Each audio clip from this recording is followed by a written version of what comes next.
Hello and welcome to episode 10 of the Side Quests podcast. I can't quite believe we made it to episode 10, and we almost kind of didn't make it this week, but we are here. We're filming a bit late on the Saturday night, and this is going out on the Sunday. So be grateful that we actually managed to make it this week. I was kind of dreading putting a notice out on Facebook and all the socials saying, "Oh yeah, this week's episode is going to be a little bit late," but we made it. We made it. Yeah, we actually somehow this is the latest I think we've ever been. It's actually probably going to be Sunday by the time this is finished. So it is the finest we've cut it, like a finely cut cheese. A finely cut cake. You're here with your host. I'm Ben, and I'm Ollie.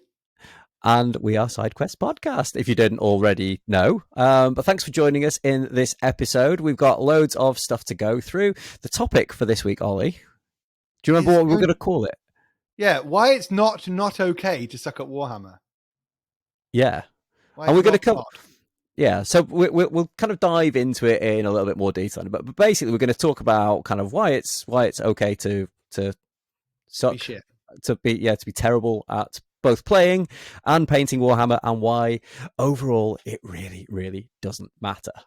So Ollie, what have you been up to this week? Have you been up to anything exciting? Done any hobby? Ooh, gosh, so when did we last speak? We last spoke. We had Michael on from Nat One. Did we? Did, yeah. So Spaceman into space. Yeah, that was incredible. That wasn't it? Yeah, crazy topic, crazy idea, and he did such a good job. Yeah, literally actually launched a Space Marine into space on a weather balloon. So if you haven't caught that episode, go and check that one out, because it's really interesting to hear what's involved. I think what I thought was really interesting to hear what's involved in doing that. It's not just like, I'll just do this thing. It's like it took him about 2 years or something. So pretty crazy. Yeah, and having to get the FAA. Is it FAA? Federal? No, it's not. That's in Australia. In the US, isn't it? Whoever it is, the people who allow airplanes to take off and things, you have to get permission from them. And yeah, it was incredible, kind of getting his take on what he had to do to get that, up in the air, literally up in the air. Go and check that one out, and go and check his video out as well. That was, Did you watch? Yeah, you must have watched it. But the final kind of minute or so of footage of where it's kind of in space, like I got like proper goosebumps watching that. I want to go into incredible. Space. How do I launch myself into space? Yeah. I need to weigh a bit less. I'm going to start a diet tomorrow again. Diet starts Monday, right? Yeah. So we kind of got a little bit sidetracked there. So what have you been up to this week? This week has been, have I done any hobby? I have, in fact. When did I put my last video out? Hold on now.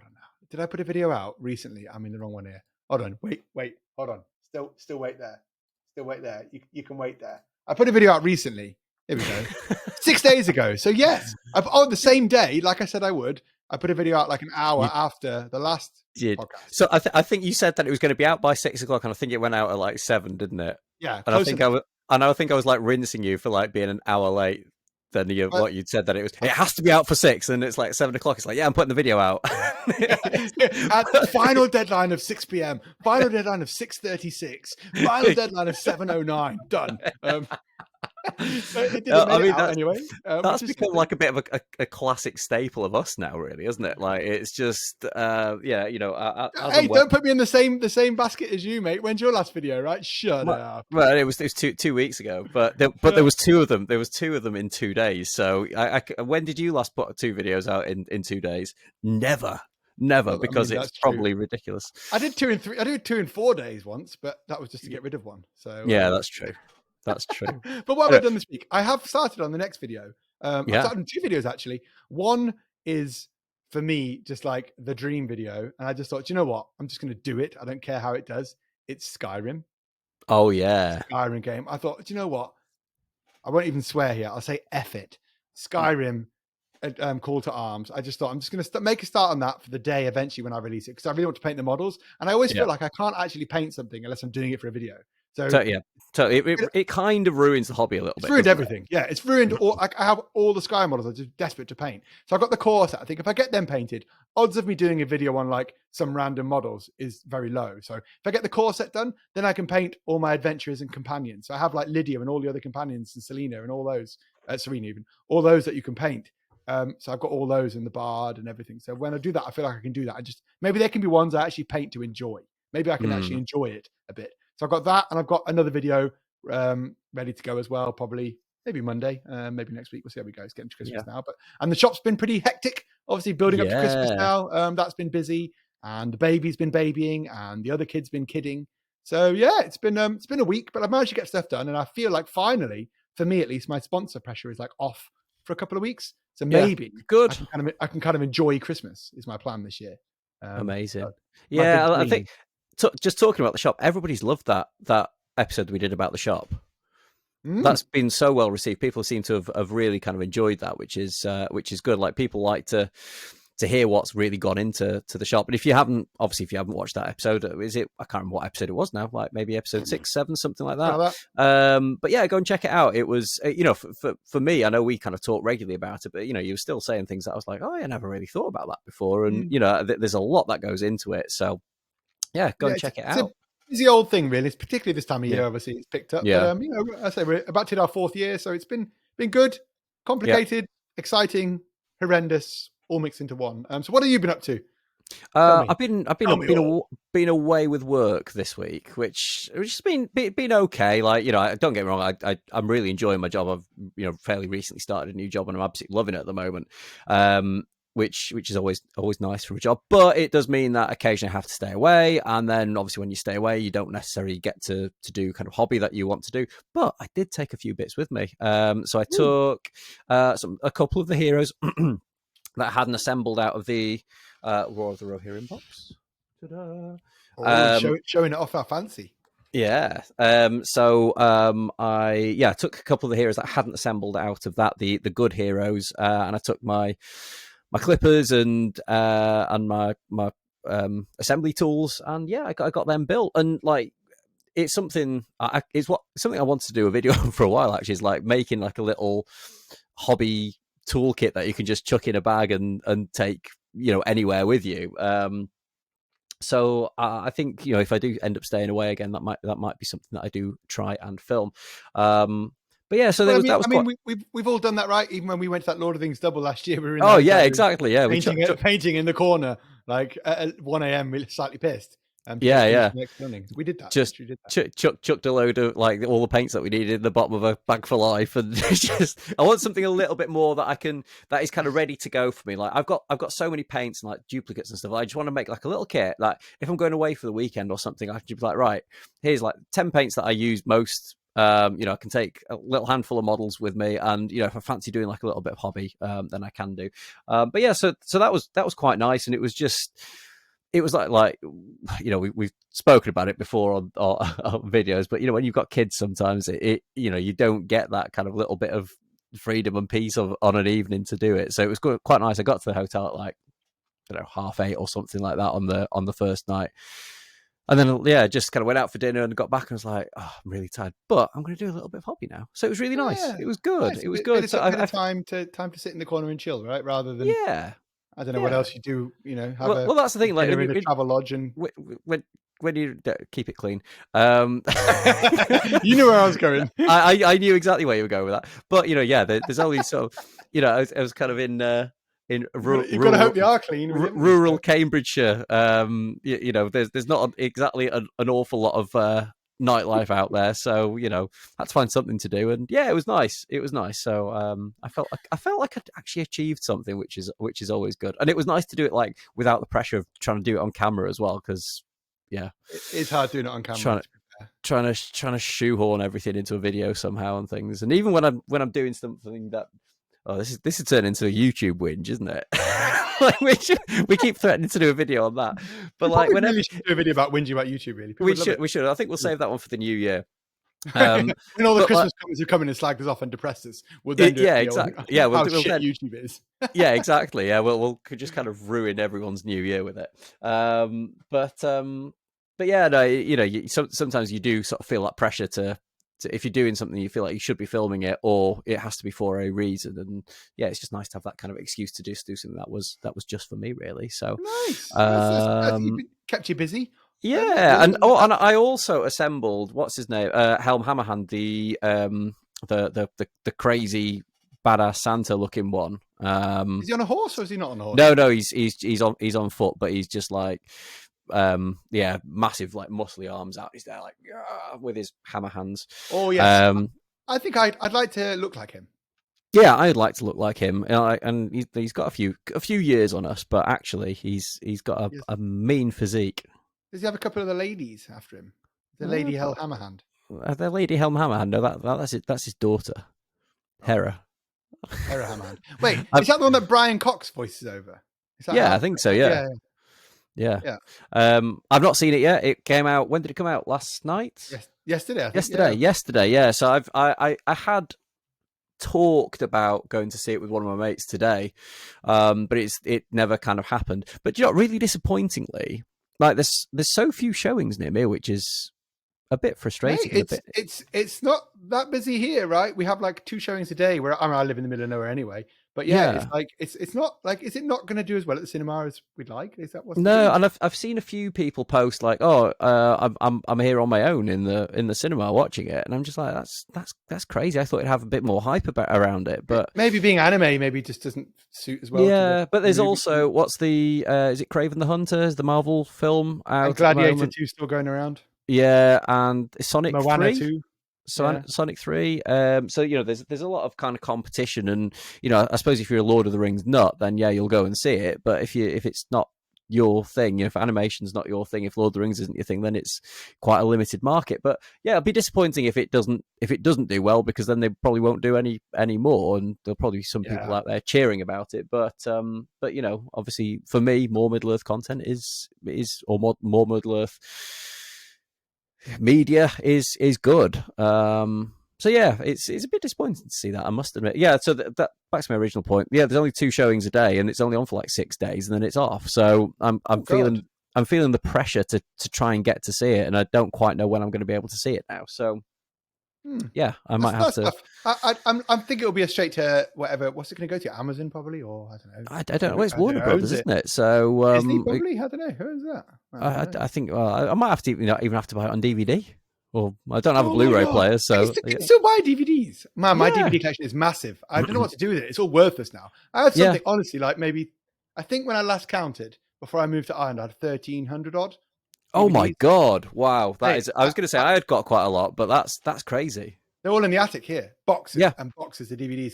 Like they're worth nothing to sell, but like I kind of love them. But maybe that's like, is that when just the a waste of apocalypse time? hits and you won't be able to stream anything That's it, anymore, mate. you'll still If we're have going, all the physical media. I think I'll open Blockbuster again when the apocalypse hits. They turn up, Yeah, rent one, cost you one testicle, tooth, and then put it back. I don't know what currency it's going to be. Testicles, teeth, or something. bottle caps. Yeah, bottle caps, and we'll do it that way. So yeah, well, it's interesting, man. We've had weird weeks, I think, this week. So it's nice to get Yeah, back yeah. to So this is and like a therapy for us, isn't it? Really? and Oh, yeah, and hence why we're kind of recording this so late. So we were going to record on Tuesday night, was it? yeah, maybe. Yeah, and then we had tech issues because my video capture card died. It made like this really grainy, like pixelated version of me on the screen. So then I had to like emergency order like another couple of capture cards to make sure that we were able to film. And then I was panicking that they might not work as well. So yeah, it would have been recorded a lot earlier in the week, but tech issues, then me being away, you having commitments. Like we weren't even meant to be able to film tonight, were we? You've been out. Well, not really out. Well, as out as you get. I'm half sozzled, but I've sobered back up. So now I'm back on the rum to kind of get back in that midpoint again. Get the Actually, buzz going again. I did forget one thing I did this week. That was a big thing. Was I did a charity stream over with Kirioth, Peachy, Mikey from Hellstorm Wargaming, and myself for Calm, CALM, Campaign Against Living Miserably. I've actually done something for that charity the last couple of years for 40 hours of 40k over at Imps Gaming in Lincoln. And it's all about like suicide prevention, basically. So a bit of a serious topic, I know, for what we normally talk about. But it was all about mental health. And, you know, I think they said the statistic was something like obviously people out there been affected, it's just good to raise awareness, really. But it's like every 90 seconds or something, someone in the UK. Crazy, isn't it? Mad statistics. So I And know it's a little bit serious for what we normally talk about, but we managed to raise about $4,000, I think, which is something like 300 on phone calls. Wow. So amazing support from people. I didn't do anything. I just painted a model, but it was amazing support from all the people that supported it. But just particularly this kind of type of year, and I think we often have talks about our own mental health and things, and life. I think it's something we're going to do a video, probably dedicated to it at some stage. Yeah. It's because it's and this time of year as well, you know, like there's people out there who do struggle. So I don't know, like I think we tend to catch each other when maybe I'm feeling a little low or you are. Like I think I tend to pull away a little bit, right? And like I don't Mm. pick up, see the phone ring and I just ignore it, or I just don't reply to messages, and it's like, oh, you've been a Yeah, bit and I quiet think, for a but I couple think of like days. normally I like because we talk sort of fairly often now. I can kind of tell, and like we've got a couple little group chats and stuff like that. And when you tend to pull away, like I'll send you a message and just say, "Is everything all right? Like everything going on?" And it's like, "Oh, I just got lots going on in the shop." Blah, blah, blah. Same with me as well. If sometimes there'll be a couple of days where I pull away, and then next time I'll get a message from you saying, "Everything all right? You've been a Boy, bit quiet." And and it's useless good to bastard, sort of get back check here. in. Yeah, so I think that's it's a really worthwhile course, Yeah, absolutely fantastic course, so and there are resources out there. If, I think it's meant to be more prevention than anything else. But the last minute there, if you're really at that point, there's always someone out there. So I don't know. I know this is serious, but it just feels like that time of the year. So just make sure whatever you're doing, you look out for yourself, your friends, family, and if you're feeling that way, there are people out there. You're not alone. And I think that's what the conversation the other day with Kirill and stuff made me realize was like, I think actually Peachy, I feel like I'm like 8 months or something behind him. Do you know what I mean? We mhm. had a lot in common in like the way your minds work. I think I've come to learn to recognize those things in myself now, which is why, again, a reason really why we started this podcast was kind of an excuse for us to talk more. And Yeah. I feel isolated out here, right? With the baby, and I'm in the west of Ireland away from my family. My core friend group is kind of all UK based. So it's been lovely really to do this. So if you're listening and you take something away from it, just to make sure you talk to people and get out there, because we live in a world now where everything's online. Even we're online, but you can Mhm. still see us. Look, and I at least get to see you, not just talk to you via Messenger. Yeah, So exactly. there you go. Serious spin, I know, but go chat to people. But it was just a It's good cause, good worthwhile bit. I charity, like that. and it was. Yeah, I just thought let's before I call you a knobhead again, it was just something worthwhile, to talk about. So that's what I actually did this week. That's the main thing I did this week. That was Yeah, Friday. So that's great lovely. charity. So yeah, I actually did something useful with myself for once. So. For once. So here we are back with this. Right, off the end of that, what is the topic for today, Benji? So, Again, do you want to say thank you to anybody first, or do you want to read out any lovely comments that we had from last Ooh, week? yeah, I had one or two actually. Have you got one there? If not, I've got one here. I think you had the list of comments that we were Yeah, here we go. Look, so I have to switch accounts all the time because I'm useless. Right, here we go. So we had a couple of nice comments actually. Where is he? From Lek Dog said, "Hey lads, genuinely love the podcast. Nice to hear people have the same time and motivations that I do." And I think that's something we hear quite a lot. Really, is we don't all have infinite time, and we speak about this every week. And I think, like other people out there, not to feel bad about the fact they don't finish projects or they don't put as much time into the hobby as they feel they should. Calling hobby work, what you're working on, it's meant to be fun. So like, I think none of us are alone when we don't get anything done or finished, or whether it's work, not just kids, whether it's work, life, jobs, partners, sports, whatever other things you Everything. do. Yeah. Yeah, life, right? Life happens, and we're all working harder than ever these days, and it's difficult. So yeah, it's nice to hear that other people feel the same way we do. And I think that's kind of like we get that comment a lot, don't we? Really, just from people sort of saying it's great to hear about things like that. So yeah, thank you, Lekdog, for the comment. It always helps us here.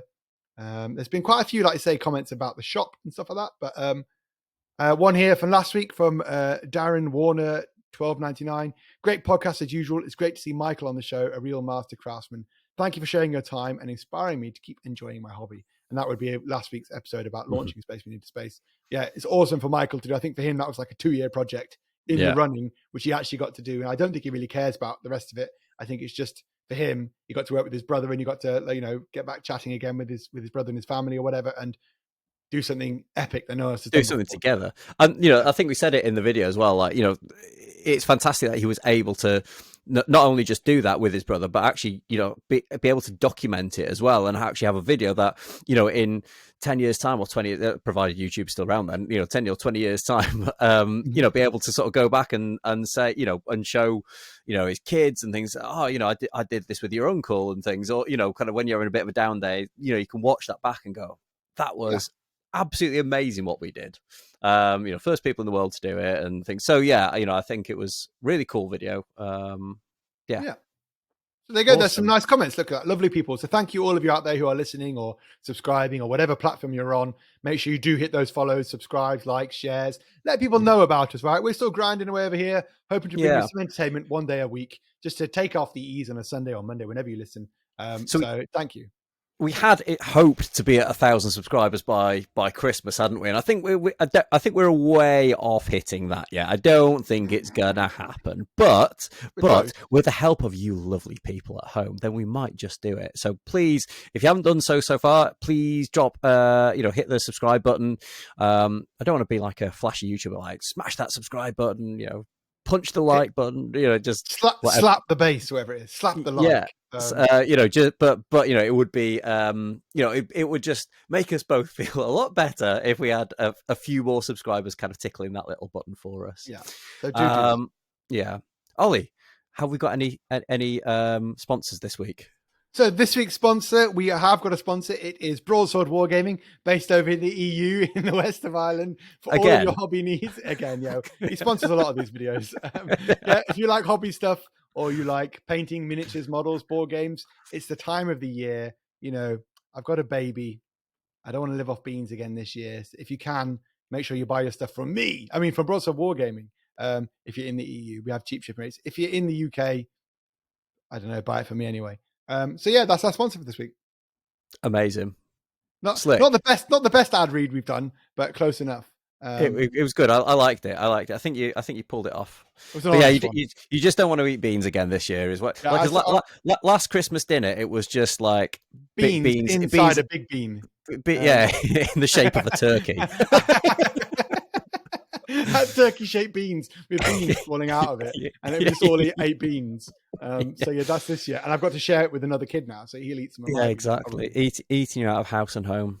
Literally terrible. He eats all my Wheatie Bix and my Ready Brick. Right, what is this week's topic, Benji? Go for it. So the topic for this week is it's okay to be terrible at Warhammer, whether that is painting or whether that is playing.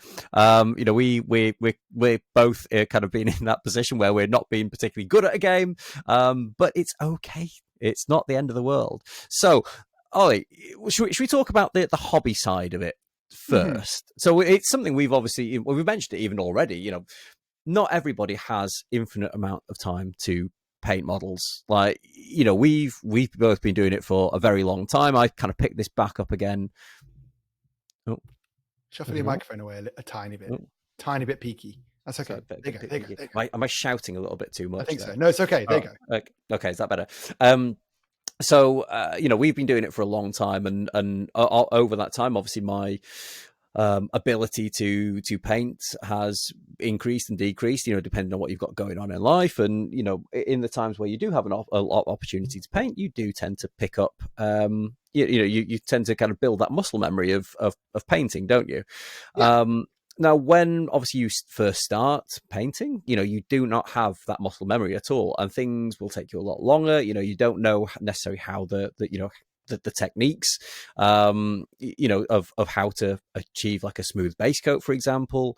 You don't know how to, properly apply washes, and it's something that I've tried to do a lot more now, is kind of, rather than just washing an entire model, I tend to be like a little bit more selective and just, wash into the recesses and things like that.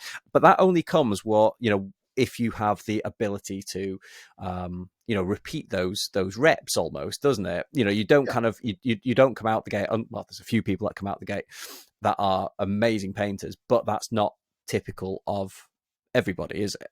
Most of us suck. Yeah. At all forms of Warhammer, right? So and I know we've touched on this before multiple times in various videos, or not even videos, podcasts actually, that we've done before. But yes, there's so much pressure out there to be good, and I get it a lot in the shop. People coming in worrying that they're not going to be good enough, or compare Combat Patrol Day. Like, I've painted my army, it doesn't look very good. Nobody cares. Nobody cares. So you put the time and effort in, and you're only going to get better by painting. And whether you paint and strip your models or whatever you want to do, you can't learn brush control. You can't learn paint, like the texture and viscosity and all the other fancy words, really, without doing it. And you won't learn new techniques without trying them. And odds are, you try wet blending, you'll be shit the first time you do it. You'll be shit the second time you do it. You try an NMM, you'll be terrible the first 10 times you do it, right? But only by doing it do you get better. And finishing practicing models, it. Practicing it endless. And most of us do not, like we said in the Golden Demon episode, have thousands of hours to learn to become a professional painter. Most of us, 99.9% of us, will never be that. And do we even need to be? Like, who really cares if I suck at my paint jobs aren't good? Who cares? Yeah. Who's going to judge that? I You?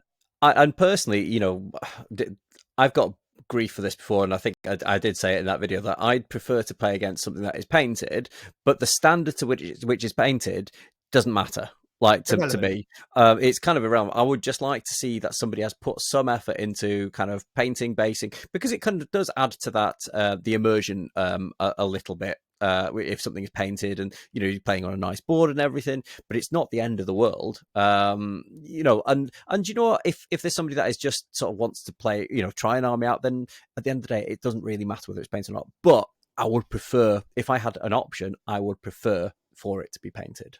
Yeah, and I think that comes regardless of the standard, right? Like I'm Yeah. never going to judge someone. Totally. Yeah, judge someone for going, okay, your army looks shit, because who cares, right? They've Yeah. painted it, and that's also, not only is painting the way to get the end result of a painted army, but it alone is its hobby. I think a lot of people find painting to be very relaxing. It's something you can do for half an hour on your own, sit in the corner, wherever you are, in your kitchen or your living room or your hobby space, whatever you've got, and just sit there, put on a podcast, or I like to put like things like Stargate and Star Trek on, things I've watched before, listen to them, and just paint miniatures, right? And get things done. And I can sit there, or whether we chat, you and I might do a hobby chat. I might hobby chat with my brothers. It doesn't really matter what the standard of anything I'm doing is, because nobody is as critical of your models as you are. Yeah. Right.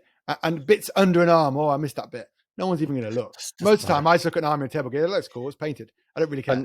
And I think, we did cover it in the Golden Demon episode, but like the my attitude towards painting has changed drastically. Like when I first started painting, it's like I wanted everything that I had on the table painted to the absolute best of my ability.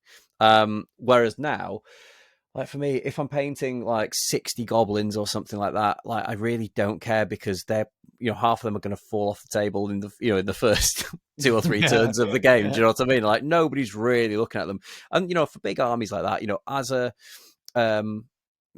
as a whole, they look really cool all together, but like nobody's looking at each individual goblin going, oh, you've not painted the eyes in this, or you've not highlighted the face. It's like nobody really cares. And for me, it's more about kind of getting them painted to put them on the table. That is far more important to me. So I'll tend to put more effort into the heroes, the captains, the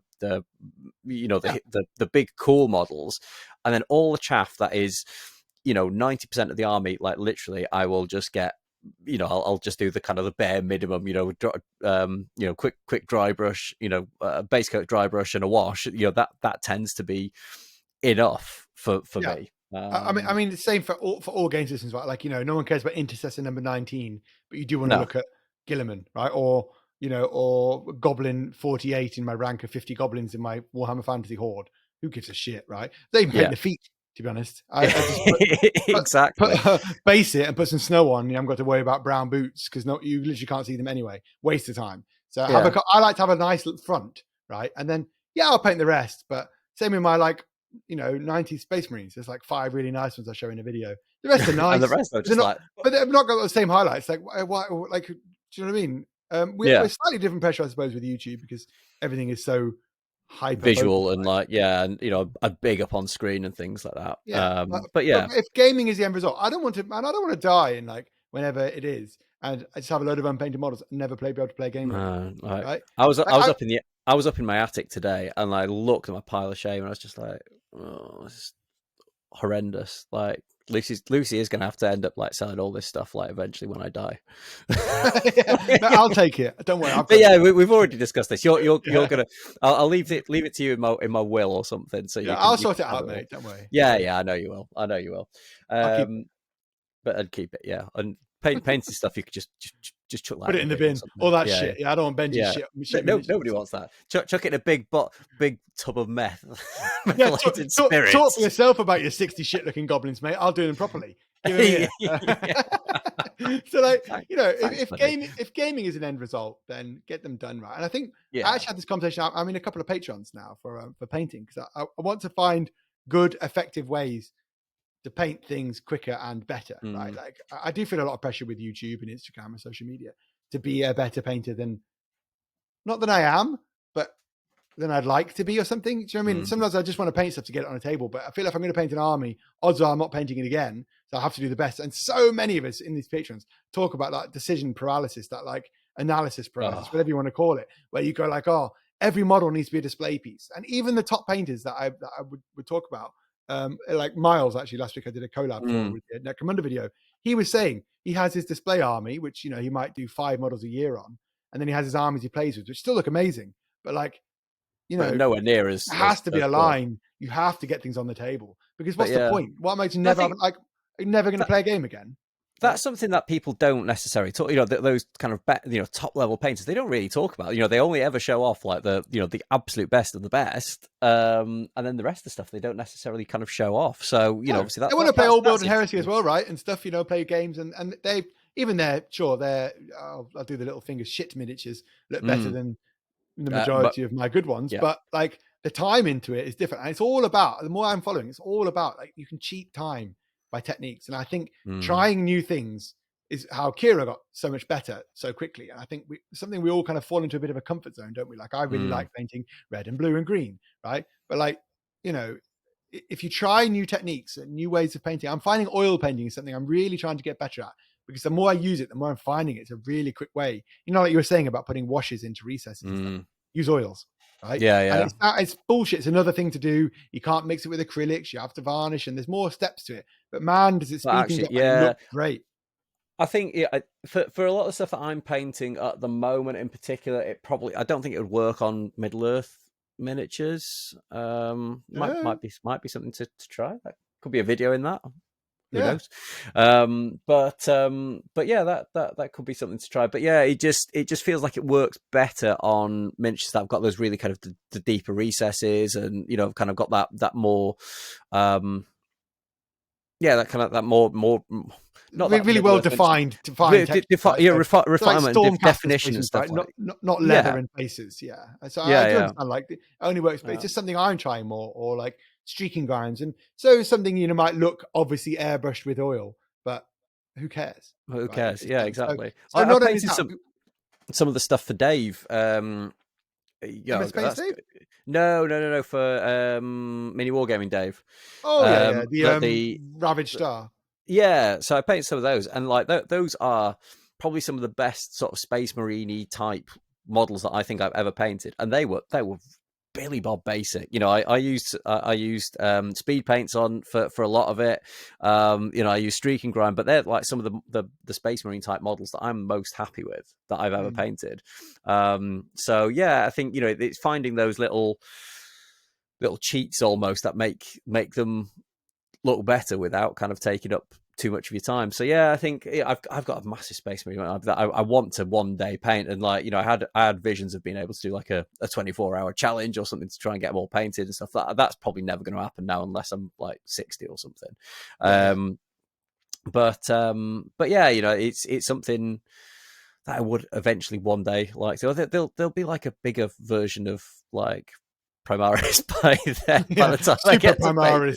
Super Primaris or something. Cole also kept behind 10 million Super Primaris Space Marines. Yeah, exactly. They're all 40 mil. And he's like, I forgot to mention them, did I? Yeah. No, they've been here all the time. I left them in that container. I'll get them out for you. Yeah, here they are. I've got Ferrus Manus and Sanguinius in there as well. Yeah. They were hanging out here. They've been hanging out here for the last 20,000 years. Yeah, don't worry about it. You never asked. You never asked. I'd have told you. Yeah. I'd have told you they were here if you'd just asked. I've even fixed the Emperor's chair. He's fine now. Yeah, he's wheeling about. He's doing his thing. He's fine. He's fine. But like, there's so many places now, I think, to learn to improve as well. Like we have like YouTube. If you just want to Google like how to do whatever, it's there, and there's probably 100 videos on it on how to use oils or how to base or whatever. But, you know, you're talking about decision paralysis earlier. That's the thing that, like, again, I do it, and you say how to paint, let's say, salamanders or something, and there's like 10 different guides, and you'll watch all 10 different guides, and you'll pick out like the best bits, and all of a sudden it's like a really overcomplicated model and things. It's better just to kind of pick that's really simple out of that one. You know, that's how they got the base green down, and it was like super simple. That's how they did like all the details on it. That's how they did the flame effects on it, and just pick out like the best bits from all these, you know, all these different people. And I think a lot of painting guides now are almost becoming like, rather than being like how to paint a salamander, or how, it's more like, it might be how to paint a salamander, but it's focused more on like maybe the green armor or something like that. Do you know what I mean? So it's a lot easier to kind of pick out the best bits from different painting guides. I think do a bit of research, find a few schemes or techniques you like with paints, or you don't have to buy more paints. Like there's a lot of paint comparison charts, but most of them probably just be in Citadel. I would just do any of my videos generally just Citadel, occasionally not, but more often than not, because they're the ones most of us have access to. And just go, yeah, sure, there's 3 greens and 2 blacks and a red. I've already got them. Give it a go. Do you know what the when you're talking about kind of paint colors, the what's the word? The trap that I kind of fell into very early on when I started. Well, when I came back into painting, it's like, oh, what colors did you use for that? And asking people, and they'd be like, oh, I used something turquoise and blah blah blah blah. But it's not necessarily about the colors that they use. It's about obviously how they've applied that to the model. And obviously when you see something that's really, really well painted, it doesn't just come down to the models. It comes down to the techniques that they've used, and probably the amount of time that they've taken to blend and stipple, or do you know what I mean? Which is something that you don't necessarily realize. You've got those kind of unknown knowns, haven't you? So the bits that you don't know how to do something, so actually that looks just completely unachievable. Or when you know how something's done but you don't know how to do it yourself, you kind of appreciate that. Oh yeah, that's how, because I know how to glaze and I know how to wet blend and things, but I'm crap at it. I mean? Like, how often realistically do you practice that, by the way? Yeah, exactly. I very rarely, very rarely. But if I practice more, then I'd like to think that I would get better. But I just feel like I don't have time to practice. At the moment, and when I'm painting, as I say, I just want to get stuff on the table, so I tend to stick to what I know. Right, and that's the problem we all fall down. I think I often watch a lot of like the Instagram videos by like I don't know, a lot of the really, really top quality Spanish painters, like Mamicon. No, like I don't know, like Angel Giraldez. Yeah, Angel Giraldez, or I don't know, Don Serratos, or any of them anyway. And you always see them with like, they do a lot of like cuts between a model, then the paint they use, and applying the paint. They do it. They don't show you everything, but they show you the technique. And I look at it, I think like my main question is like, how thin actually is your paint, right? Like you see them almost stippling like skin and textures on, right? It's a million paintbrush strokes, but it looks smooth as shit. If I do that, it just looks like I've stabbed my miniature like 100 times with the paint. And that next paint's this one, and it just looks shit again. I'm like, but how does it look good? So like, there's things I don't know, right? Even about how, like you said, how they apply that paint. Because here's your 3 colors, use these, but it looks a damn sight better than mine. So probably maybe there's something in like trying out Patreons, or even watching more of their videos, or paint consistency, and all, again, like we said at the start, all these things are things you don't know until you try painting. You can't just be a paint extraordinaire most of the time. But like, and I think, just to bring the topic back round, like you say you paint to play, and playing is kind of a key part of this hobby, painting, collecting, and playing, right? Is it okay to be shit at the game? Of course it is. Of course it is. So we've both been we've both tried to be tryhards at certain stages, haven't we? Like, we've kind of tried to be, I wouldn't say I've been a proper tryhard. I've not gone for like really filthy armies, but I've tried to be a better player at, and taken armies that I was comfortable playing and kind of fairly good at playing, and tried to sort of improve as a player using those. And you've obviously played for Team Ireland for 40k for a while and things. So obviously, there is, if you're joining a team, then there is kind of some level of expectation that you're pretty good at the game. Would you say? I think my experience from gaming is I've played a lot of games for a lot of time, for a lot of years. I think 32 years now. So I like to think 33 years. I like to think I'm relatively good at gaming in general, and like numbers and stuff kind of fits well with me. I don't play enough of anything to be amazing at anything, but I did try. I wanted to see what it was like to play, like, not professional, but at a high level 40k. I actually did the same with Blood Bowl. I played for Team Ireland with Blood Bowl, and I had a better finish or reputation there, because Blood Bowl for me, I find, is just all numbers. It's like, there's maths, man. It's a maths game of making the least mistakes possible, the statistical like most probable things, Probability, yeah. yeah, it's all probability. You know, whatever my dice roll is going to be, you know, a 3+ with a reroll is a 1 in 9, so that's my chance of how important is something. So where are my safest moves first? Then move down the list of importance versus risk, and it's all about taking risks to matter to get what you need to do. So I find Blood Bowl, only that I got into that later, the last 5 years probably. But I love that game. I think as a game, there's no rules, queries, there's no stratagems you can use. I played against people who don't speak English. Literally a guy, I remember I said maybe before in this, a guy I played against from like Bulgaria or Hungary who spoke zero English, and it didn't matter. We just played the same game, no mistakes, no rules queries, no judge, whatever. And at that event, I took the best possible list team I could. It was a team event, so 8 players. Each team could only be represented once. So I took Undead, and I took the best. What I thought, there are a couple of variances on what is deemed to be the best one. I took one of what people think is the best Undead teams, because you're playing against likely the same best Undead team or Orc team or Wood Elf team. Do you know what I mean? There's 16 teams to pick from or whatever. 6 of them are shit. So you're only really playing against the same 10 teams with relative limited difference between variations of them. Yeah. Yeah. And it then just comes down to the skill. Player skill or luck as well. Blood Bowl is a game certainly of luck, but it's about getting unlucky, mitigating the risks, isn't it? Yeah, but you can certainly get unlucky no matter how good you are. You know, you fail a 1 in 36 or 1 in 216 or whatever. It just happens, and fucks you turn up and you get scored against and you're out. Like, I think it's always kind of like you know, bad manners almost to kind of blame your dice, because actually, you know, that kind of takes something away from your opponent, because actually if they have fundamentally played better than you, and you know, you've over the course of a game, generally you will have average dice rolls.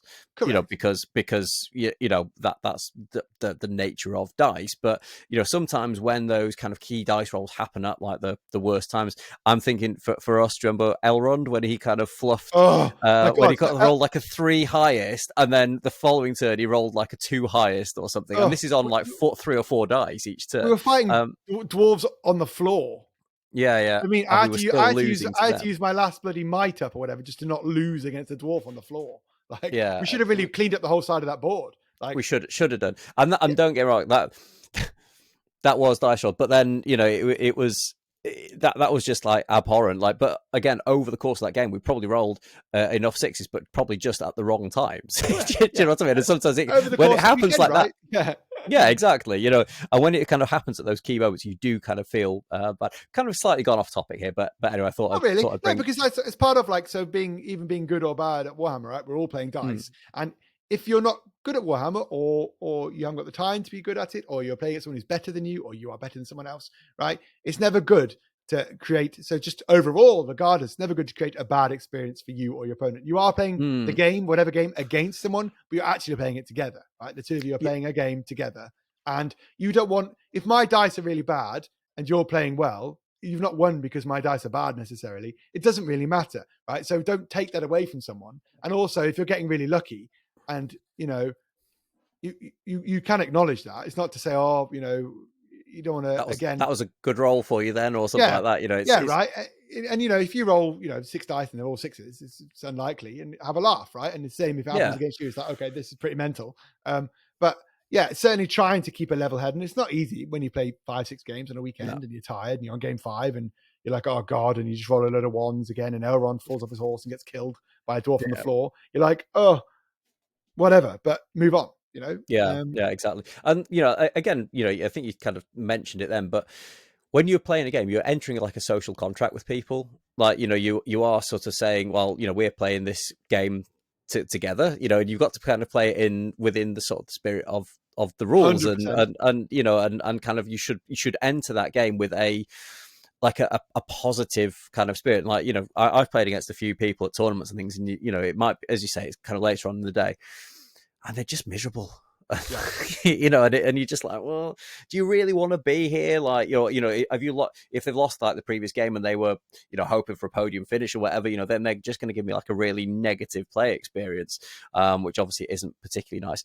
But what do you think? What's your kind of take on what it takes to become a good player? So having played for Team Ireland for about 8 months. I played Nations was the biggest event I played. I didn't actually go to the WTC. I could have done. I didn't. I don't feel I was as good as any of the other players on the team. Absolutely the worst player on the team. And just seeing the commitment and the time more than anything that these people put in, they scour the rule books. They know everybody's rules. They know all your rules. They know everything. And everybody knew my army better than I did at Nations. I was playing against all the top players in the world, and they all knew, or of Europe, they all knew like my army better than I did. And most of them were just like, oh mate, put that there, obviously move that 6, get your 4+, use that strat, I'll do this and that. And then it's like, yeah, okay, fair enough. Do you know what I mean? Like, so but the main thing I realized is it takes time, man. You have to actually be hanging around, even from other games. Like I used to play poker, I'd say semi-professionally.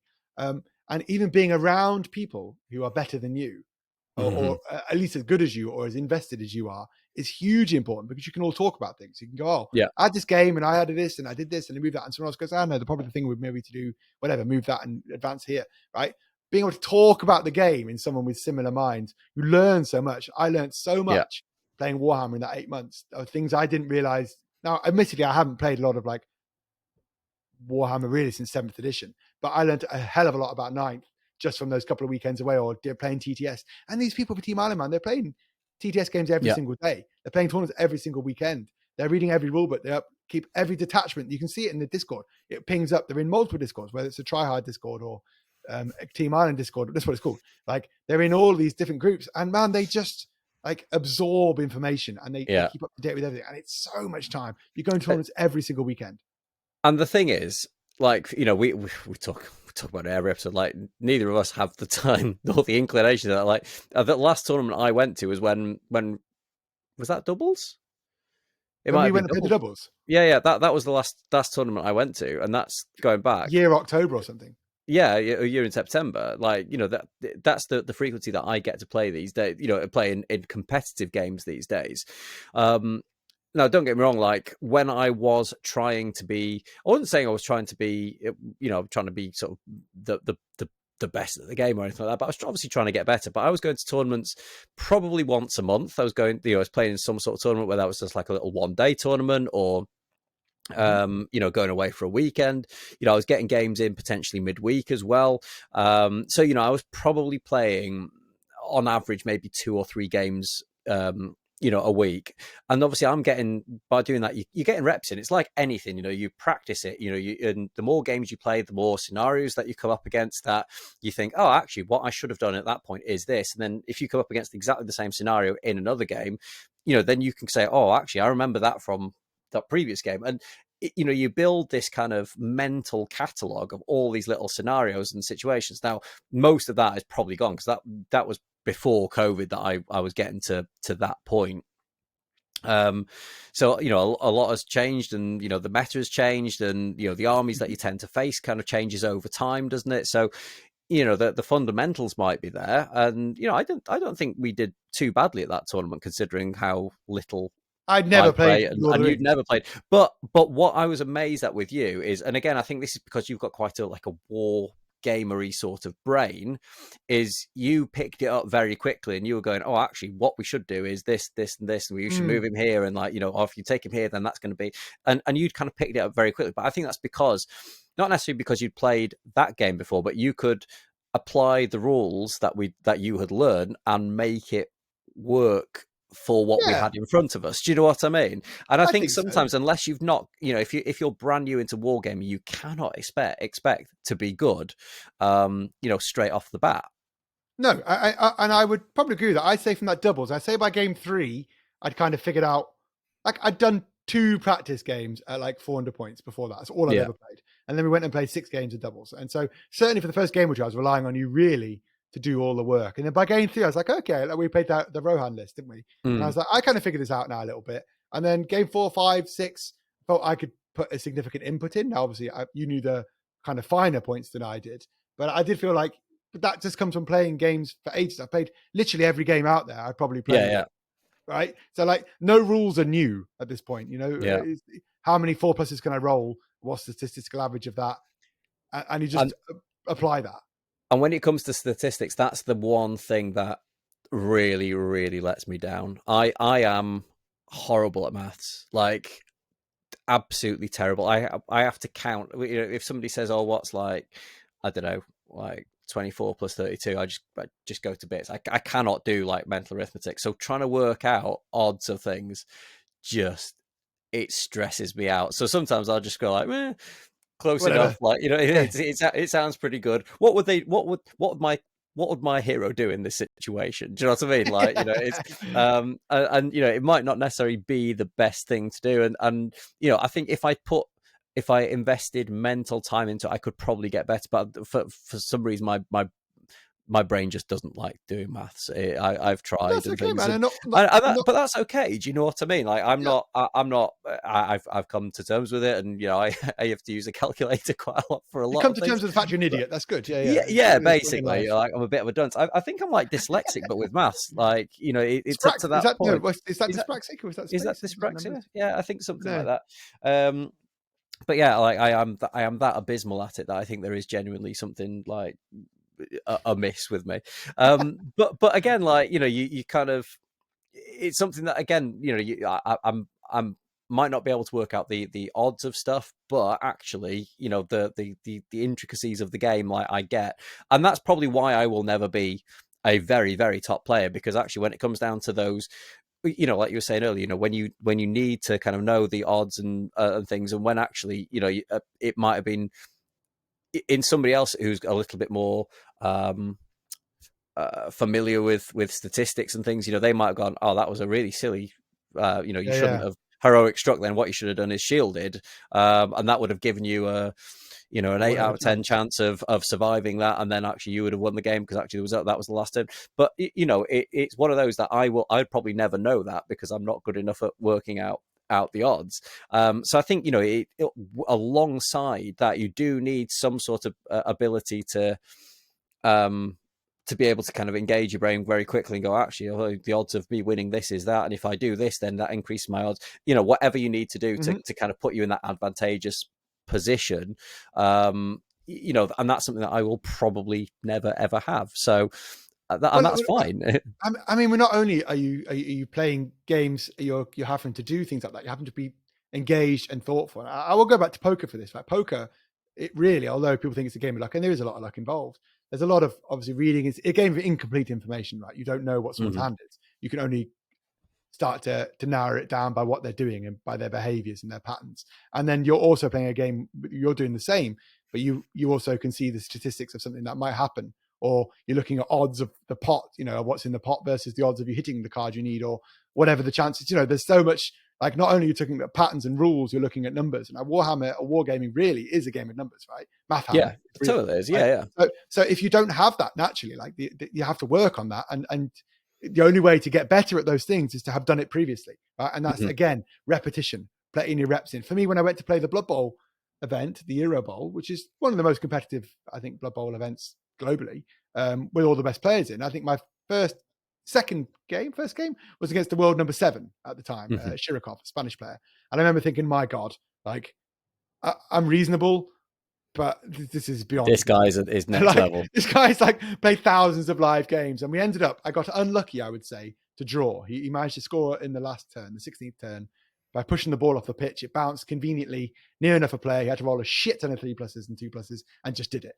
And it happened. And I was like, oh, a little bit. I was like, but I was pretty happy to come out with the draw, but I felt unlucky not to got the win, right? But and where was I going with this? Oh yes, so like statistics. So for me, that's just a game of numbers, and I just find that easy. That's just me naturally. But other people find other things easy, right? Looking at 40k players, they just know stuff, and like knowledge, and it's fact retention, isn't it? Stratagems, and it's all. Not only are you competing against people's like skill, you compete against people's knowledge, you compete against people's experience, and that's what it is: skill, knowledge, and experience, right? All added together, and then throw luck in the mix. So in most of us, just don't play enough. I don't play enough. And I'm happy to go and play and enjoy myself. And I think the majority of people are the same, but it's okay to be shit. Now, probably where the line draws, where maybe it's not okay, is when you play a game under a time limit. Say you got 3 hours and your army's painted. I expect your army to be painted at a tournament. That's the rules. So it's probably not okay not to have that painted. But maybe to know nothing, right? In a double situation, fine, I can rely on you. But if I were to play a singles game and knew nothing, I'm giving my opponent about my own army or rules, I'm likely half cheating because I don't know what I'm doing, or I don't know my own rules long enough to really destroy the game for my opponent. They might still beat me, but it's going to be a slow, long, tedious, arduous process. Now, Right? I've got a slight counter to this. Go. So I held a little tournament. God, it's like probably 2 years ago, maybe even longer than that now, maybe even 3 years ago. And I took Luke along to it.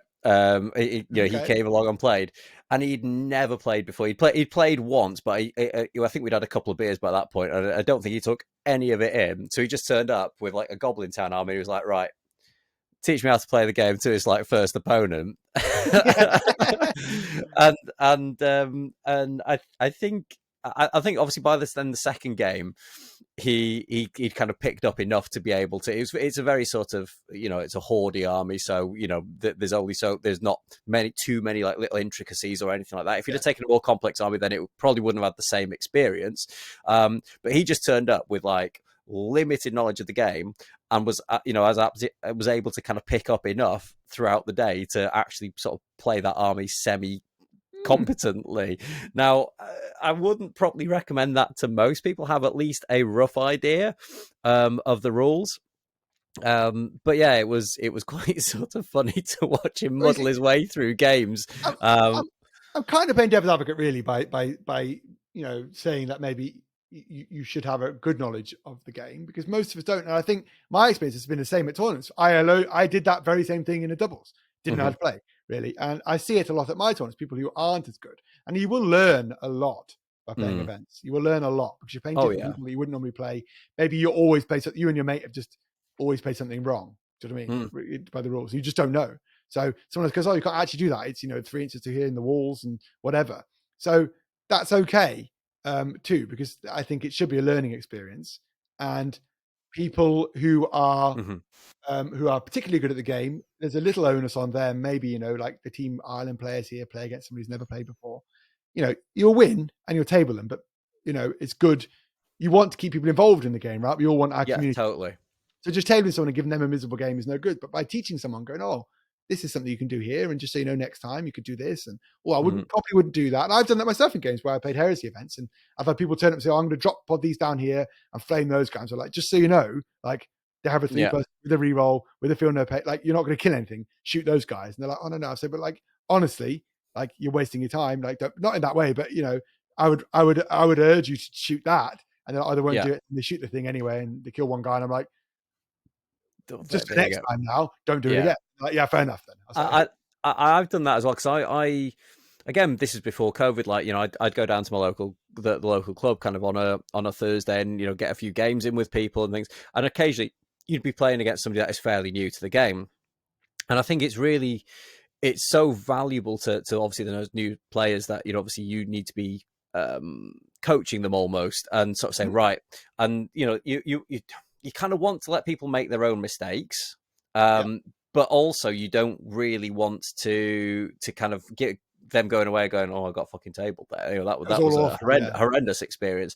So, and I think a lot of that comes down to your kind of disposition and how you kind of engage with those people. Obviously, whether they go away feeling like that, but even if they don't necessarily win that first game that they play against you, even if you can kind of make them, allow them to sort of think, "Oh, they had a good couple of opportunities there. Oh, I killed that hero there," or something like that. And sometimes, like, it sounds awful, like, you don't want to let them kind of win, but sometimes I would almost make mistakes against people, like intentionally make mistakes against people that I know aren't as good at playing as me, and just kind of allow them to get that little chance where they were like, "Oh, actually, do you know what? I could, I can take his big hero off the table here," or something like that.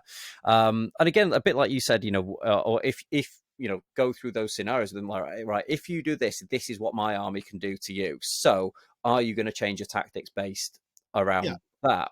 And I think, giving the people the options and kind of telling them what you can and can't do, I think is so good for those people that are starting out. It definitely depends on the environment, of course. Like at, say, Eurobowl, I'm not expecting my opponent to say, "Oh, don't put that Amazon there, right? Because I've left the ball open here, and that's fine. But at something away, even normal events or more casual events or even competitive events, I would still do my best to do that in a situation where I felt that was doable. Now, like there's some games that are a little more unforgiving. I do think actually Blood Bowl is one of them. It has a really steep learning curve. I think when you start it, you go, oh, this is fun. I'll punch an orc, right? But the reality is I actually had a couple of lessons with some of the best players, and I learned a lot, So much. Yeah. a lot. And I was like, there's just techniques and tactics and things I didn't even know existed. And I was like, I actually played one of them live on his stream when I was just playing on my own, and I lost like 5-0, lost my whole team. And afterwards, it's like, that was a bit brutal, but I Googled him anyway. I was like, oh, he plays a bit. And then we got chatting a bit more. I took a lesson with him, and he's like, right, here's like 3 core fundamental things you should do. And he's like thinking about the game, some just straight up obvious tactics. And I was like, oh, wow. And then I just got better. Of course. The learning curve. So Blood Bowl is one of those games. I know I've spoken about it, it's kind of my experience, but Blood Bowl is a game where like if I was to play against someone who'd not really played before, odds are I just batter them. That's not because I'm God, but like I just know things they don't. You've got higher. You've got more can play the game, and it's a really kind of difficult game to pick up, and it's you're shit for a long time until you're not, and it takes I think someone to show you how not to be shit to get better. Playing if you're particularly good at a game and you play against someone who's not good, it's not really a fun game when you table them. It's not really fun for you either because it's not challenging. Same with all games. So it's finding the right situations to make other people improve. So it is okay, this topic, to be stuck at games. And it's okay not to even want to improve, really, right? Yeah. The main overall thing is everybody has a nice time. And that's the altruistic, lovely thing. Is that realistic? I don't know. Yeah, absolutely. Another point that I was going to bring up around this as well, that one of the guys that I play against very, very regularly, he's actually a very good player, and I think we're actually probably somewhere on par.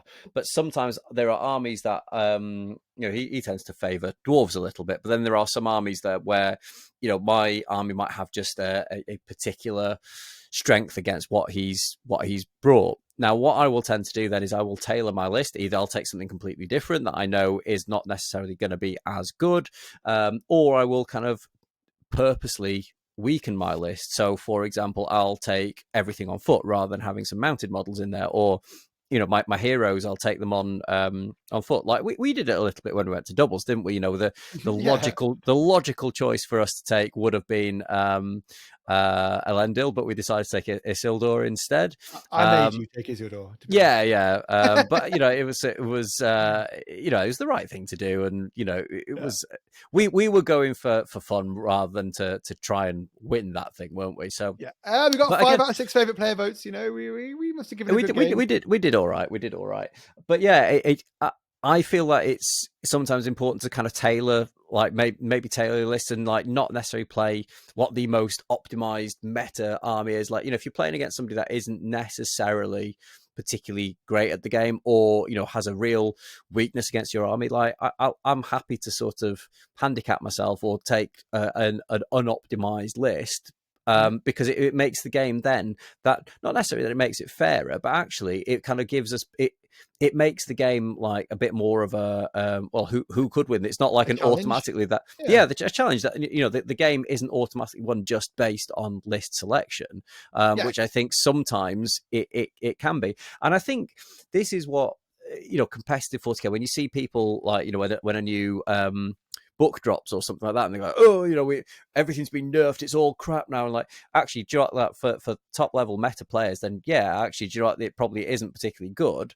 But for average Joe who likes playing on his kitchen table, once a month against Dave from down the road, then actually it's absolutely fine, and it's still going to be relatively competitive in that sort of environment. It's just kind of we kind of get so wrapped up in this everything should be a competitive game, when actually, do you know what, it does not need to be. It doesn't. Every game does not need to be competitive. No, you give me the top meta list and make me play against a better player, I'm probably just going to lose.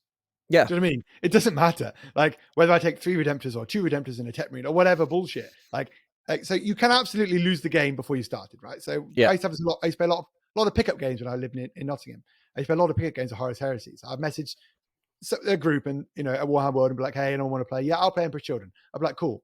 Right, and you just turn up. But I'll say, oh, just so you know, like I might take a knight. They'll go, okay, I'll take a big tank then. And you go, yeah, cool. Just like Or I might take a knight, but have you got anything to kill that? No, not really. Okay, I won't take a big knight then. Yeah. I'll just take dudes. And like Again, me it and my comes back brother, to that social contract thing as well, isn't it? Like, if somebody's there, like, and they're just going to stomp you because they've got that tool that can do it, that's not fun for anybody, is it? Do you know what I mean? And does that mean that they're a better player? Absolutely not. They've just got that one tool in their arsenal that you don't have that counter to. So you're going to say that? And like, you can absolutely list. You can build an all comers list, and that's probably what I would normally do, erring on the fluffy side. But yeah, if someone's just going to bring 5 knights and I've got a load of bolt guns, like it's game over. So me and my brother, actually, our list, I used to play Imperial Fists when I played first edition Horus Heresy, and he played World Eaters, and basically they're the dead counter to each other. My shields just cancel all his bonus attacks, but like my defensive ability didn't matter as much because he had so much attack power anyway. So we used to just make like a wall against a thing, and it was like it was always a fun game. It didn't matter, just every game was like exciting. We never knew who wins, and they're the better games. So sure, I could have just taken a load of knights and whatever and just destroyed him with blast templates, but like, what's the fun in that? So like, I think it all comes down to what you want out of the game, and most of the time it's good to find a group that play similarly to you. So that play either the same skill level or same list, or want to play the same environment. If one of you wants to be hyper competitive and the rest of you don't, you might find you're not getting as many games as you want because you're beating everybody all the time, right? You'll be in that guy. And it's not to say like you can't be good. Like I would honestly say I'm pretty good at most games I play, but it's reading the situation, right, and reading your opponents and reading what's happening. And if someone turns up for a pickup game and they don't really play much and their list is pretty crap and they can't really play, what's the point in me taking a top list and just tabling them in 2 turns? Yeah, there's no value to that. Or vice versa. I'll do the same. Yeah, who wants that? Exactly. So we've kind of covered the topic. I think we've. Was there anything else you wanted to add? No, I quite like that. That was actually felt really just normally chatty. But hopefully people out there feel the same way. And I'm sure most do. And there is occasionally the guy, but they're so rare, like we spoke about previously again. Like they're just an internet myth. Like most people, honestly, now just want to have a game of Warhammer. Like a tournament, you might find something different in a particular tournament. Now, I don't think the tournaments you've run or play at are like that. And I don't think the one I run is like that. In my shop, what am I going to do? Take the best Blood Bowl list and table someone who's never played before? No. So I'd rather just lose or have a good game or have a beer. So yeah, but I think the main thing about sucking at Warhammer or painting or playing is nobody else really cares about what you're doing, right? Like nobody cares. It will matter to you way more than it matters to anybody else. No opponent's going to go. So if you're scared about playing an event because you suck at Warhammer, don't go and play because it's a huge learning experience. And other people aren't going to go, oh, that guy, like, oh, he couldn't play very well. No one cares. No one's going to do that, right? Or and nobody's looking at your painted models and going, "Oh God, they're a bit rough." Like nobody cares. Like I'm looking at mine, going, I'm going, yeah, they're a bit painted. Like I'm looking at mine, I'm going, oh, they look a bit rough. But then I get people like looking at my models and going, oh, that's really well painted. And like you're always going to be your own worst critic, aren't you? Yeah. So yeah, it's fine not to be the best painter. It's fine not to be the best player.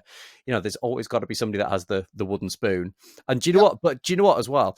Some of those wooden spoon players, that they're almost kind of not going out of their way to go for the wooden spoon, but they're like they know that they're bad at the game and they just embrace it. Do you know what I mean? Isn't that easy to win? It's like, not. You got to dodge like shitter opponents. It's really difficult.